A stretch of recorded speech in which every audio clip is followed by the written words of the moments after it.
Hi everybody, Matty here from BDC TV. We have another great edition of On the Sofa with coming your way, but before we do, don't forget to check out all of our social media. You will find the links in the description below, and don't forget to check out and subscribe to BDC TV. You're watching that now, so we don't want you missing any of the great content we've got coming your way. Anyway, without further ado, let's get on with it.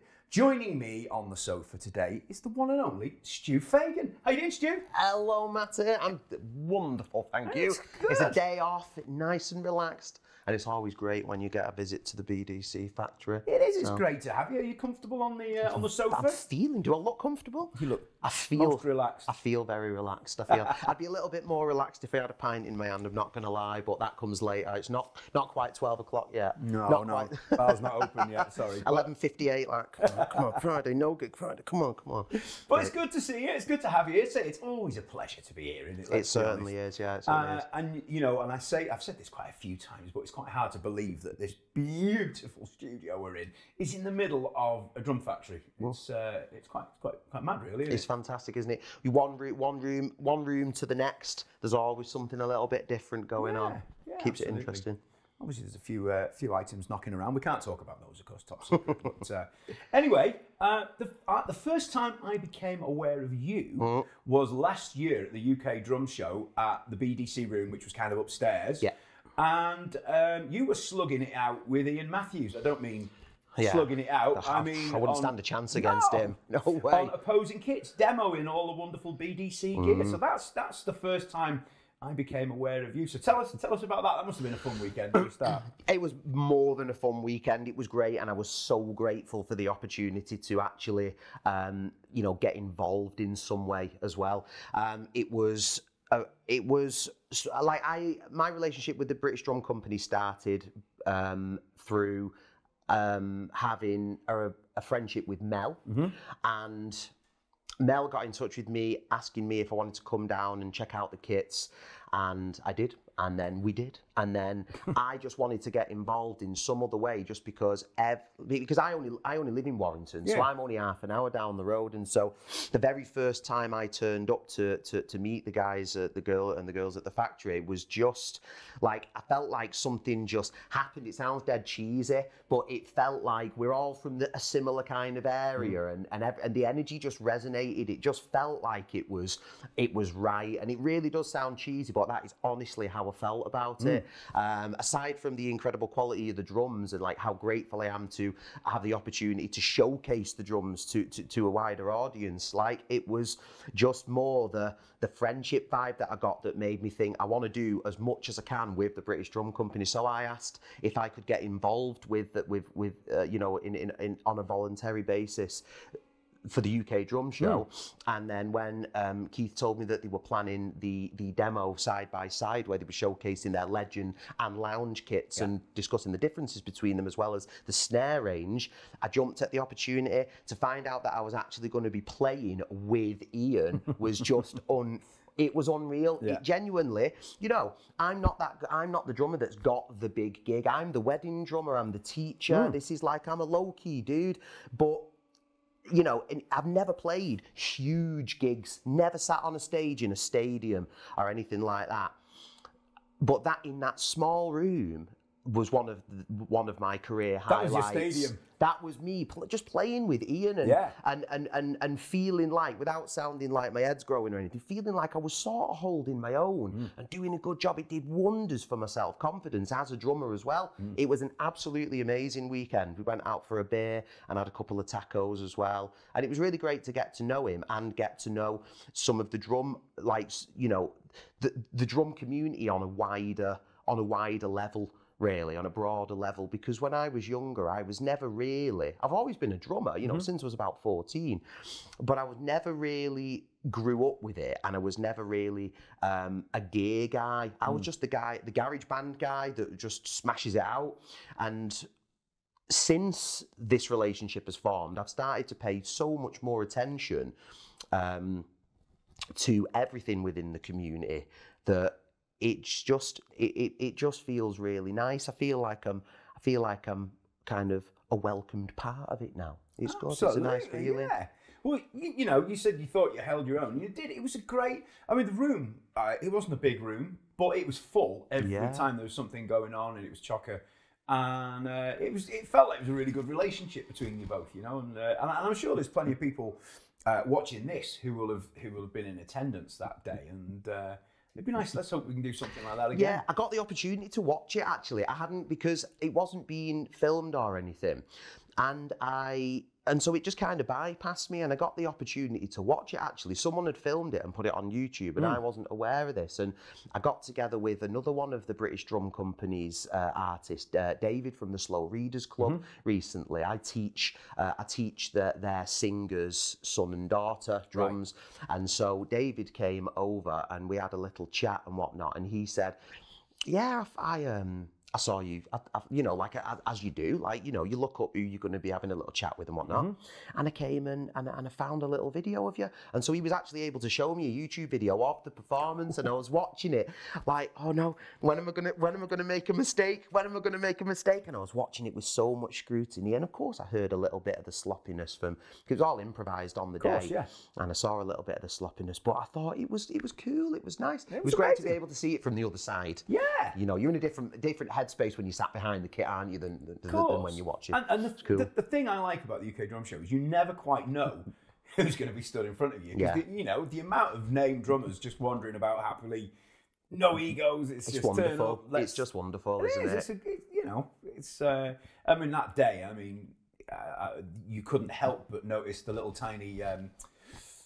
British Drum Company stand, you know, it took 4 hours to walk around it. It did, yeah. And that was just, a thing of beauty. It was more than a thing of beauty, it was. Blew me away, that. It was a statement, let's say that. Oh, yeah. But I think these drums deserve statements. Yeah. They really do. You know, speaking of BDC, you've also been doing some demo videos of some of the line of stuff, and they are really cool. They come out really well, don't they? Yeah, I think that I tend to be animated, and I never used to speak in my videos. I used to just use expressions and coax people to watch and invite them to see what was happening when I do my little tutorials and whatnot. And I think you know, Keith and the BDC team really liked that, so they asked if I wanted to go to film some demos for their equipment in the same type of way, where I wasn't using my voice and we were just letting the drums speak for themselves. It was awesome. We went to an awesome studio, the Forge in Oswestry. Yeah. What a Phil's place! Phil's place. It's so cool, isn't it? And Phil's, what a lovely man Phil is as well. I'd never been to a studio that I felt looked as cool as it did. It sounded amazing, and the engineer on the day was very, very, very much like, it was so good. I walked in and there was like, I can't remember how many mics, there must have been like 26 mics in the room or something. And the studio that I play my drums in my back garden, it's just a proper DIY garage conversion. Yeah. And I've had to try and save space on the floor by doing things like, instead of having 2 overhead boom stands, I just got a hacksaw and lopped the tripod bottoms off, hung them upside down from beams on pipe, what they call, you know, like the little things hold your drain pipe on your wall. Just put some of those on and ran the XLRs through trunking on the ceiling, and it really doesn't look like a professional job at all, but it does the trick. And the engineer on the day, bless him, he said, I saw some of your videos and I saw how like particular and neat and tidy you like all your stuff. And I walked in and all of these wires, do you remember that? All these wires were just like in a row, all strapped down, and they were snaking around perfectly. It was just the neatest, cleanest, perfect environment to be in ever. Great studio, great couple of days that. And it only came to my attention recently that they were, that like the videos are actually being shown in sometimes in Drum 1. So you get to turn up in Drum 1 in the BD section, and there's my little face on the wall on the video. Was that cool? Fame at last. No, absolutely not. I don't think like that. I really feel it's nice, like I was saying earlier, it's nice that when you get kind of accepted into a community like this, you kind of feel like you must deserve it. But genuinely, I don't really ever feel like I deserve this kind of stuff. I really don't. I just think I'm just the dude at home, playing his drums in his garage, teaching drums. And so it's nice to be involved with something where you're sort of getting taken seriously for what you're doing. Well, it's a nice attitude to have, I have to say. But look, Stu, take us back to kind of your beginnings with music. I mean, it could be music, drums, I don't know what came first. Generally music, I suppose. It was music first, yeah. It was my cousin. When I was about 11, my cousin... Well, I started taking an interest in what my big cousin was doing. I've got a younger brother, so he was kind of the one that was looking up to me and my friends, and I have a big cousin, and I was looking up to him. And so when he started taking an interest in music, I started taking an interest in music. So I was about 11, and I just started going round to his house and making mixtapes.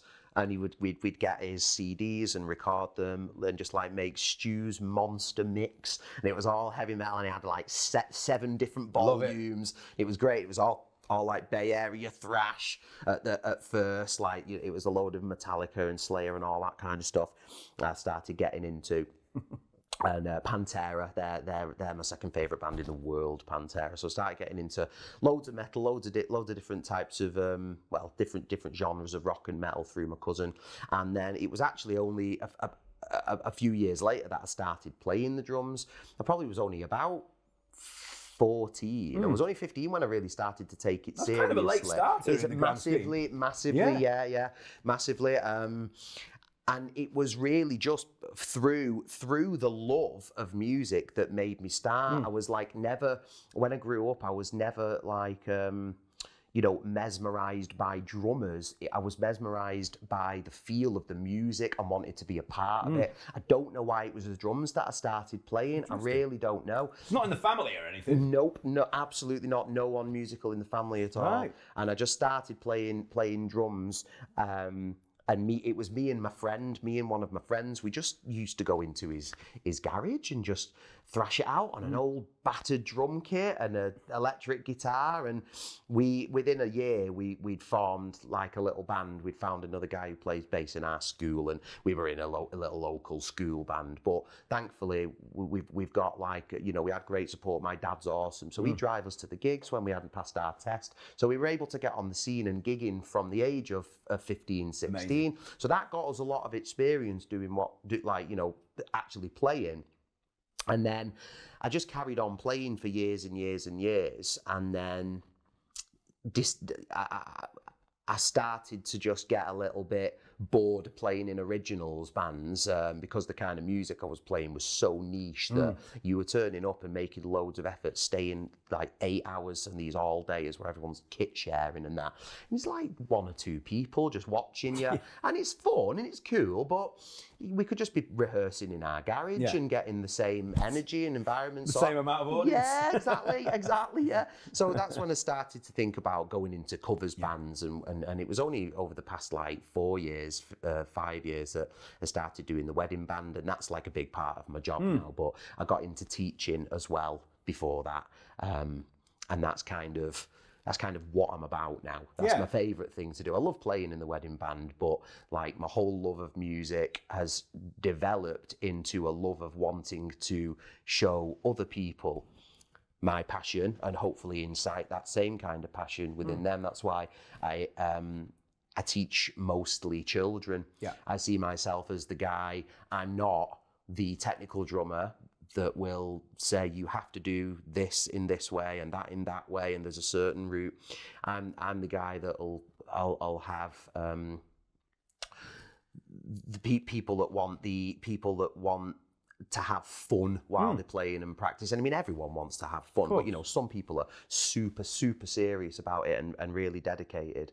But I like to keep my lessons really like focused on what the student wants and help to guide them, help them to realise what they want. Because a lot of the time when the young kids come to lessons, they don't even know what they want yet. It's just like another hobby that they do as well as karate or football. Yeah. And so I like to help develop that passion within them.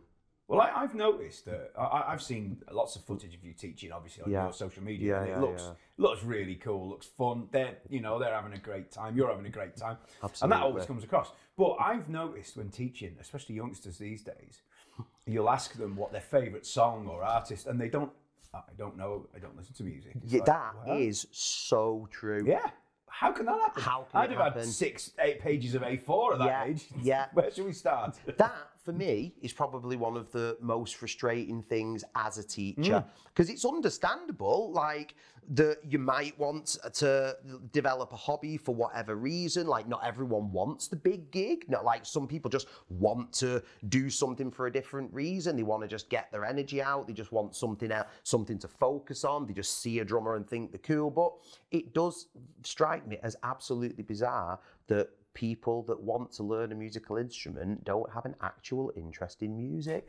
And I find it quite difficult to teach students like that, because you get this kind of sense of imposter syndrome that you're not doing enough to help them develop, when really they're only practicing at their own rate because they don't have this image and dream in their head of being on the stage playing in the band. So they're happy to just come to the lesson, do a little bit of practice at home, and come back to the lesson, learn something new. But it is frustrating as a teacher, I'd say, because you want, especially when you can see the potential in certain students, you can see. I'm with you. It's that whole when you went to parents' evening in primary school, and your mum and dad would come back and they'd go, you'd be like, oh my God, what did the teacher say? What did the teacher say? And then they say, well, they all said that you could be really, really good if you just applied yourself a little bit more. And you see that as well, and you try to inspire them. Like in my lessons, I get them to, I say, come over here to the screen and we'll watch a couple of drummers. Say, look at this, look at Estepario Siberiano playing with one hand and drinking a brew, and then look at Mark Juliana and his like modern jazz touch, and then you know where this drum comes from. This is the guy that inspired this guy, and that's how I would try to inspire them to like music. But still, it doesn't mean that they're going to go home and explore it themselves. It's like Jack Black in School of Rock. We should be giving out albums as homework. This is what you listen to. Listen to the vocals solo in the big gig in the sky. Brilliant. Love it. Well, or you get. What songs do you like? Well, there's a song off a computer game. It's like, oh. Do you know what I've got a load recently? Minecraft songs. Pete, you know that game, Minecraft? Yeah. And there's another one as well, a dead popular one. I can't remember what it is. Fortnite. That's not quite the same musically though. But there's loads of YouTube channels now. I didn't realise this. There's loads of YouTube channels that take. They make animated music videos based on these games and create songs based on the character of the games. Right, okay. Some of them are actually hilarious, and some of them are really funny, and some of them are actually quite good. But loads of kids are coming like, oh, I want to play this song, and I'm trying to search for it. I'm like, what is this? They're like, it's from Minecraft. And I'm like, what do you mean? And then I researched a bit more and found out that what I've just told you, and it's crazy. So a lot of the kids are wanting to play songs from computer games or TV show themes or something like that. Oh, it's a very different time, isn't it? It really is, yeah, really is. I feel old. Well, maybe I am old, but you know, hey, absolutely. But there we go.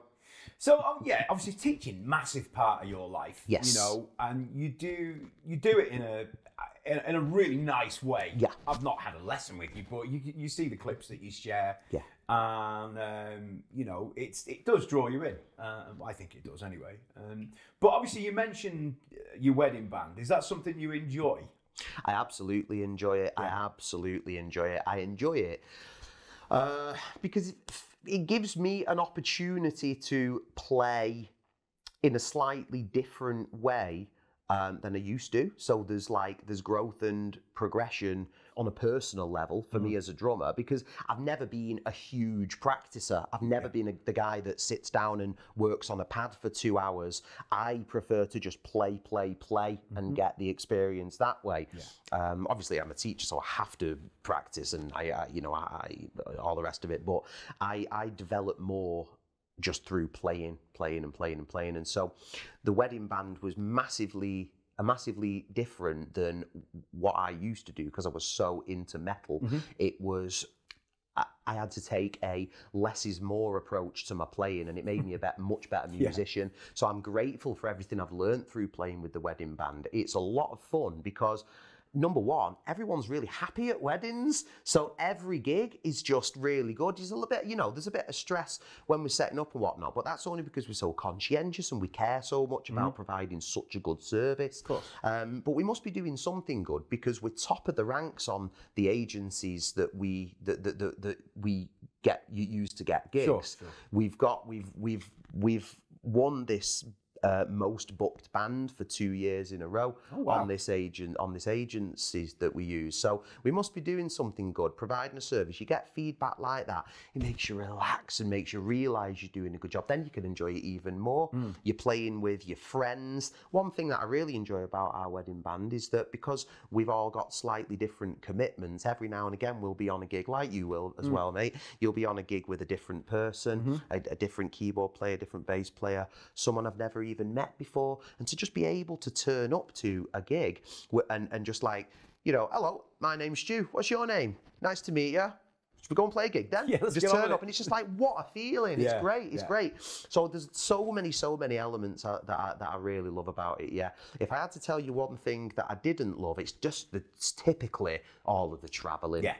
If every gig could be within an hour, it'd be an absolute dream, wouldn't it? But never is. You're up and down the motorway, and even that's nice. Even that has its perks because I share a van with the band leader Jim, the guy I've been playing with for years and years and years, and it's nice because we get to have that little bit of time ourselves. We get to have like nice chats, and we get to listen to music, stop off and drink way too much coffee on the service stations. So it's great. Yeah, it's lovely. I like it. Really like the wedding band. And obviously you mentioned that you have depths coming in and out, which is pretty standard in bands these days. Is it a reading band, or is it you learn the parts and get in? Yeah, you learn the parts that need learning. Yeah. And then we look and we listen for everything else. So we play first dances quite a lot. So obviously we have to do our homework when we're doing that. But that's another one of the things that I really like about this band is that we're all so chilled out, and the players that we find out, the players that we find are also dead chilled out. So you never know what's going to happen, and I quite like that loose approach to playing. So he's definitely not a reading gig. I've never done any reading gigs. It's never really been my thing. I like when I was playing when I was younger, it was more, maybe this relates a little bit to me not being like an avid meticulous practicer, but I like to improvise more. Just playing and improvising's my thing. So if I was learning a song for a wedding, I'd just listen to it a few times, and I wouldn't even make a cheat sheet or a little chart. I'd just make a couple of standout notes for the things that really need to happen in the song, and then it keeps it interesting. We're listening, we're looking, and you just don't know what's going to happen until you're there. Sometimes you're kind of a bit more on the edge of the seat at that point, I suppose. Yeah, absolutely. Yeah. What's really, really weird though is that I have become so comfortable being in what others might find an uncomfortable situation. Like we were saying before the interview started, Matty, that you take a lot of reading gigs, and I was saying, I'll do. I won't do any others. And I'll say I never do reading gigs. So me putting myself in your shoes and you putting yourself in mine would sound like a terrifying prospect. It's horses for courses, isn't it? Well, yeah, exactly. As silly as a saying it is, it's true. Well, it's true. We are all parts of a jigsaw, and there's only one piece of a jigsaw that fits in one place. And the thought of having to learn a set without having to being able to read anything is just terrifies me. I mean, it could be 25 songs in there. Yeah. And no, I think I'm just lazy. We don't stick lazy and uncommitted. I doubt that. We don't stick to the set list as well. It's one of those where we'll just see what happens, and sometimes the guitarist will just start playing something, and I'm like, oh my god, what is this? What is this song? And he'll look at me, and I know I have to come in. I don't even know the song, so I'm just playing like this, and I'm listening and following a couple of stabs or something. And it's only when the chorus kicks in, I'm like, oh, okay, right. Oh, this is the song that we're playing, and I get it now. I really like that. It's really fun. Well, from what you've just said, I'm assuming there's no clicks involved. No, that's that. Which is unusual these days, isn't it? Yeah, man. Yeah. We're just great, just good at what we do. keep time obviously. ourselves. That's it. Yeah. Genuine though, like we like to keep it loose. We like to have fun while we work. And if we played to click tracks, it wouldn't be fun for us. It'd be too restrictive and too regimented. And not saying that like playing with clicks isn't, you know, the thing. Like Pretty standard these days, isn't it? Yeah. Exactly.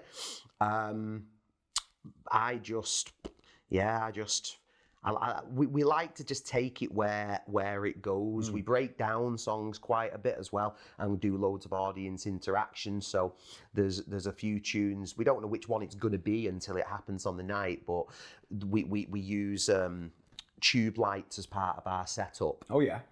As well as our typical stage lights. And when we see like a time on the dance floor when it's quite busy but chilled out, we'll always break a song down and turn one of the lights into like a flashy multicolored thing, and then the guitarist with his wireless will just go straight out into the audience. I'll get on the microphone because I do backing vocals and stuff like that in the band as well, and he'll start doing a limbo competition with the light, and so then we'll get the bride and groom and the whole audience for 3, 4, 5 minutes just going around in a limbo. Or if there's a venue which is like a through venue, he'll just go off and he'll just start doing a conga through the venue, and we'll all just be playing. The whole venue will be going round with Human League, Don't You Want Me. We get the audience to sing back the woes in the chorus.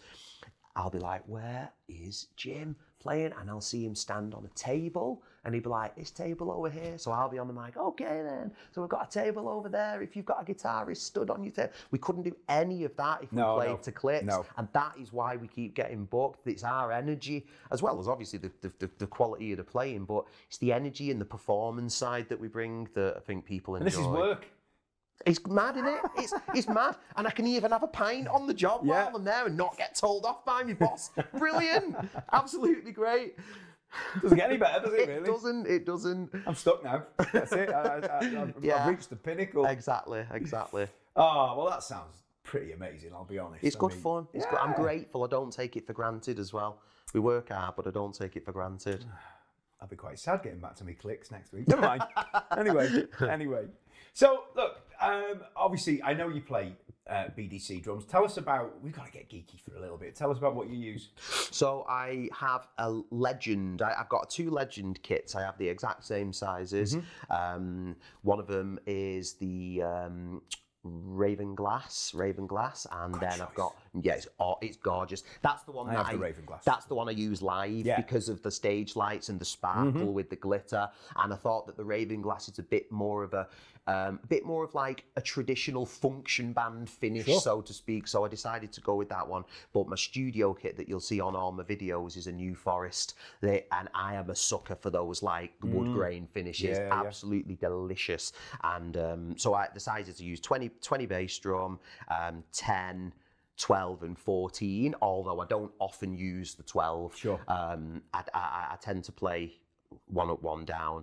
Snare of choice, Super 7 is the Super 7. I've only ever, it's really weird. This goes back to me saying I'm not too much of a gear guy. I've never really had a 14-inch snare. I've only ever played 13-inch snares. Okay. Interesting. I like the exotic wood ones. So before BDC, I used to have a Babinga, and it was, believe it or not, it was a D drum, not even a DW. It was a D drum. Great drums. So it was good, man. It was good. The kit was cool. The hardware wasn't very consistent, so the tuning was a little bit weird. It always seemed to go out. But the snare, I've still got that snare at home. I only use it every now and again if I'm just jamming in the studio just for a bit of fun. BDC all the way, but that's the one thing that I've kept.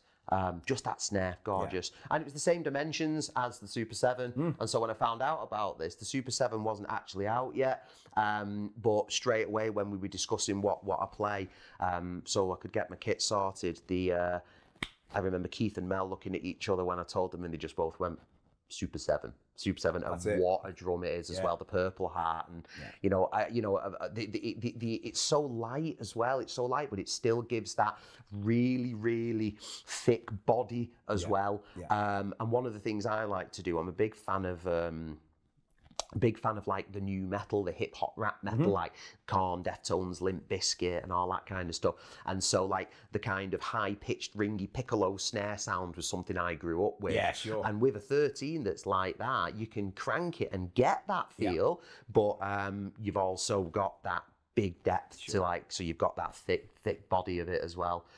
Gorgeous drum. So. Yeah, that's pretty much what I play. Yeah, 2 kits, one for the studio, one for out gigging. Because with teaching in the studio, I'm making the videos. I need to keep it set up. It'd be too inconvenient every couple of days setting it down. Amazing. And we have to talk about influences because you know I genuinely like. I don't say it just for the sake of it. I like hearing, you know, what drummers float somebody's boat. So go on, who is it for you?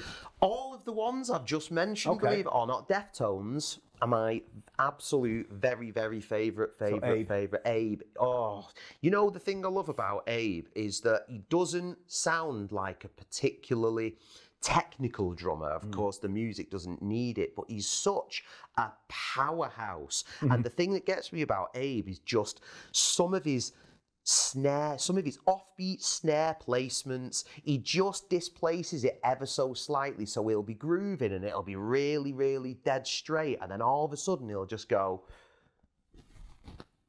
and then he'll just take it off the beat, but you still feel the pull, still feel the vibe, and he's just got a really cool hip hop vibe. I really like John Otto from Limp Bizkit, but also Incubus are one of my favourite bands. And Jose Pasillas, the second, third, fourth, I don't know the number, but anyway, him, unreal. I absolutely love him. Use of like effect cymbals and stuff in their kind of like washy sound. Brilliant. Going back to the proper metal roots. Vinnie Paul. I knew you were going to say Vinnie Paul. I was in a Pantera tribute band. Perfect. And I was Skinny Paul in the Pantera tribute band. Did you have the cowboy hat? We had, and I had the bandanas as well. Cool. And I didn't use my kit in that band. This was before BDC anyway, but I didn't use my own kit at that time. One of the lads that was in the band, he was Phil Anselmo. He also plays drums, guitar, and bass. And he had a big big old Slingerland set, and he got some rap, and it's kind of like a veneer wrap, kind of like what you'd redo a kitchen shelf with or something like that. I think we got it from like Wilkinson's or one of these shops or something, like £6 a roll. And we took all the hardware off and wrapped it round so it was like his snakes. Keith would love that. I know, yeah. Back when we had no clue. Oh, but honestly, it was great because the kit really looked the part. It was the snakeskin finish thing, and we had 2 bass drums, but we didn't play 2 bass drums. I played double pedal, and one of them was just a trick bass drum that was just there for the stage. So yeah, Vinnie Paul and his double bass playing. I've not played double bass like properly for years actually, since I've been in the wedding band. You mean there's no Pantera? No, but we're playing Rage Against the Machine this Sunday though, so I'm looking forward to that. Yeah. Which one? Killing in the Name. Oh, with the swearing or without? Oh, with the swearing. Fantastic. Too right. Amazing. Absolutely too right. Yeah. Well, it depends if there are any kids still up by that time. What we sometimes do when there are swears in the band, because we just go for it. But with the band, if there's loads of kids around and I know the swears in, the singer will miss the swear out, and I'll go beep in the vocal mic. I thought you were going to say you put it in instead. yeah, it's fun. Yeah, so definitely Vinny. Also, Danny Carey from Tool. Absolutely love Tool. Love his. Neil Peart from Rush, of course. He's probably like, because I've got a background that comes from a strong rock and metal influence. I am not one of those drummers that could say that some of my main influences are the drummers that you would expect a drummer to say, like Weckl, Gadd and Vinny, like I'm aware of them, but those weren't the guys that I really knew anything about when I was younger. Sure. So yeah, I'd say those guys definitely. Marco Miniman as well. Marco Miniman, absolutely love him because there's a little bit more of a fusion. We're going a little bit more towards fusion there, but he still plays in his rock and metal outfits as well. So I remember watching. There's you know, the Aristocrats. Yeah, I remember watching their DVD. I had a 5.1 surround sound, and for a few months it became ritual for me on Sunday after a busy weekend to have an hour on my own, just watching that same DVD over and over with the 5.1. Yeah, it was, but the sound of his kit was so good. He's a monster. He's amazing, isn't he? He's really good. I don't think much of his solo albums, like his actual solo career, but his drumming and everything he's sessioned on. Whoa. Yeah, beast. Absolute beast. I have to ask, what was your favourite Pantera song to play? Ooh.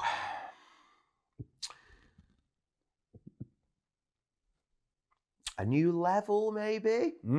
Cowboys from Hell is always going to be. There was a few off the album that were quite challenging, actually. The few, like, there's the Art of Shredding was super, super fast, lots of bass drum work. We never did Becoming, which is the one with the iconic bass drum pattern.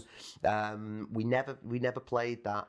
But A New Level, definitely. Used to love Domination as well. The Art of Shredding I used to love, but it was a bit of a challenge. And... what was the other one? I'm sure that... what was the other one? It'll come back to me, but it'll be gone by then. We'll be on to something else. It won't matter by that point. That was it. One time we did a few gigs where we played the whole Vulgar Display of Power album at the gig. Wow. It was brilliant. In order as well? Yeah, just played the whole album from start to finish. Amazing. It was great. I can't remember when it was. It might have been on some kind of anniversary year of them, because we didn't get gigs all the time. It's not like the wedding band where we're out every single weekend with a tribute band like that, you know. Yeah. A handful of gigs over summer and things like that. But it was great. It was great. It was probably one of the most fun bands I've ever played in, because I love Pantera so much. Yeah, absolutely. Yeah. I don't know many people who aren't Pantera. Who like the heavier stuff, obviously. Yeah. But, and outside of drums and teaching, what's your thing? Would you have anything else, or is this food? Really? I always tell people if I wasn't a musician, I would probably be a chef. Really? Yeah, probably. Yeah. Ooh. I am not like trained in any way. I've not done any like courses or anything like that. But I just spend a lot of time cooking in the kitchen. A lot of time when we go on our holidays, me and my wife, when we go on our holidays, I always end up talking to the chefs when we go to the restaurant and finding out how they do things. And you know, sometimes some of the really nice ones that we've kind of developed friendships with have given me their recipes to take back from stuff that I've tried in the restaurant and things like that. And you get nerdy about stuff, don't you? I can tell. I get nerdy about food and cheese. Yeah. I probably get more nerdy than drums. Really? Yeah. I could have a much longer, more sustainable conversation about food and cheese than I could drums. Isn't that mad? I look like I know a lot about food. I eat a lot of food, but I don't know much about it. So, you know, not with me perhaps, but yeah, that's good though. So are you the cook in the house then? Out the yeah, definitely. Yeah. We're actually going through a kitchen renovation at the moment though, so I've not had a kitchen since the first week of January. Oh wow. And I'm not going to have another one. I'm not going to have it for about a month. It's killing me. So in the living room, we've got like, you know, I can go around. My mum and Emily, my wife, her mum, they live quite close, so we can always go there to do some cooking when we want to. But in the living room, we've currently got a little mini setup with like a kettle, microwave, air fryer, slow cooker. And aside from that, and just rinsing takeaways every other night, it's like I'm getting bored of takeaways now. That's really bad. Want some like broccoli and chicken or something. So, you know, it's getting serious then, but I can't wait till that's done. I'm going to be cooking all day long, baby. When that kitchen gets sorted, I can't wait. And do you have like a signature thing that you're known for? Like... Pizzas, yeah. I'm a massive pizza nut, yeah. In the second lockdown in November 2020, I thought it affected me quite a bit. Like, I think there's, you know, some of this imposter syndrome we were kind of talking about earlier. I think a lot of that has been exacerbated by those conditions during that time. But the second time it came about in November, I said, I'm going to do something here that's completely unrelated to drums. I was spending a lot of time in the garage, of course, which doesn't have any windows. It's a soundproof garage. And of course, all the teaching went online. So I was going a bit stir crazy and I needed something to do. And so I learned how to make proper Neapolitan pizza dough. And so it took me about a year and a half and about 45 kilograms of flour. But I did it, and now I can make absolutely awesome pizzas. Have you got a pizza oven? Too right, I've got a pizza oven, yeah. So I love pizza. So in summer, it's like pizza oven out, you know, make my dough the day before, make sure I've got all my ingredients, got one of them little trays, which, you know, like one of them trays that have the little portioned, you can put your pepperoni in one, your peppers in your other, and now I've got a proper a workspace where I've got all my pizza peels and everything, all the utensils out that I need and the seasonings. Oh, I just love it. I love Asian food as well. So I love cooking. I love cooking Thai, but I wouldn't say I'm very experienced in that. I've not studied that like I did with the pizza thing. Hungry now. So yeah, I am actually. Yeah, now you're talking about it. So if you had to choose cooking or drums, which way would it go? It depends, you know, it depends. It's like Sophie's choice, isn't it? It's like it's really difficult to say because you have them in your life for different reasons. And so I always find those kind of questions really difficult to answer because it's not fair on the other one. It's not fair. I don't want to upset pizza by talking about drums, and I don't want to upset drums by talking about pizza, but I don't actually know. I don't know. I don't think I can answer that. I mean, I know we need food to live. Yeah. Well, what they say, some people eat to live, but I live to eat.